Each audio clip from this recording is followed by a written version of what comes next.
পবিত্র ঈদুল আজহার বাকি আর মাত্র কয়েকদিন। কোরবানির পশু কেনার পাশাপাশি সমান তালে চলছে দা, বটি, ছুরি, চাপাতি ও রামদা শান দেওয়ার কাজ। মাংস কাটার এসব সরঞ্জামের বেচা বিক্রিও জমে উঠেছে। ফলে সকাল থেকে মধ্যরাত পর্যন্ত টুংটাং শব্দে মুখরিত শরীয়তপুর জেলা কামারপট্টির দোকানগুলো। বছরের অন্য সময় কামাররা অলস সময় পার করলেও ঈদুল আজহা ঘনিয়ে আসলে তাদের যেন দম ফেলার ফুসরত থাকে না। ফলে ব্যস্ততা বেড়েছে এ পেশার লোকেদের।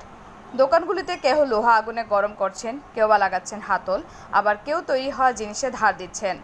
জেলার 6টি উপজেলার বিভিন্ন বাজারে ঈদকে সামনে রেখে দা, বটি, চাপাতি বিভিন্ন সরঞ্জাম তৈরিতে ব্যস্ত কামার কারিগররা। কুরবানি চাপাটি চলে, ছুরি চলে, বড়ি চলে, দাও চলে, কোদাল চলে, সব কিছুই চলে। দেশে নিয়ে অবস্থা খুব ভালো না, মানুষের অবস্থা করুন নইব, আমগো কম করে এবার করুন অবস্থা, বুঝলেন।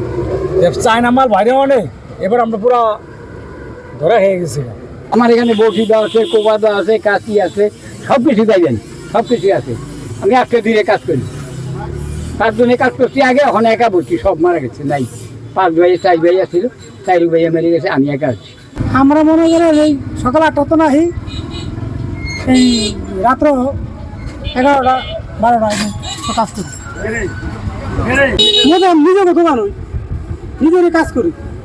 এ পোলা বললে ভাল ভাল আছে, খাই আর কি, হয় হবে না। পরিষদ মাল নিতে বহু জায়গা থেকে আসে, লরিয়া, তারপরে আপনার পাঁচদল, চারদল, ওই নলতা আমাদের গরিষা বাজারে আসে, ভালো পাইপই দেয় আমাদের এখানে আসে।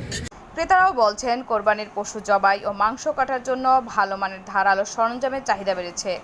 তাই ঈদের আগেই প্রয়োজনীয় জিনিসপত্র প্রস্তুত করে নিচ্ছেন তারা। কুরবানির জন্য চাপাটি দাঁত দিতে আনছি 250 টাকা চাই, বড়ি দাঁত দিতে আনছি 150 টাকা চাই, একটা ছোট্ট একটা ছুরি 100 টাকা চাই দাঁত দিতে। আমার জন্মের পর থেকেই আমাদের পূর্বপুরুষ এখান থেকে নিত, আমরাও নেই। তো ওনাদের যেই চাপাটি, দাও, বডি, যেগুলি ছুরি আছে, এগুলি দেশের বাইরে থেকে যে প্রোডাক্টগুলি আসে তাদের থেকে এদের মানগুলি অনেক ভালো, তাদের থেকে এই মানগুলি অনেক ভালো। এবং কি এগুলি পুরানো যেগুলি হয়ে যায় এগুলিও ওনারা রিপেয়ারিং করে দেয়, যাতে আবার নতুনের মতোই আমরা কাজ করতে পারি। খুবই ভালো প্রোডাক্ট। চাপাটি ছুরি এটি দাঁড়াইতে আনছি, আর 2টা চাপাটি কিনবো।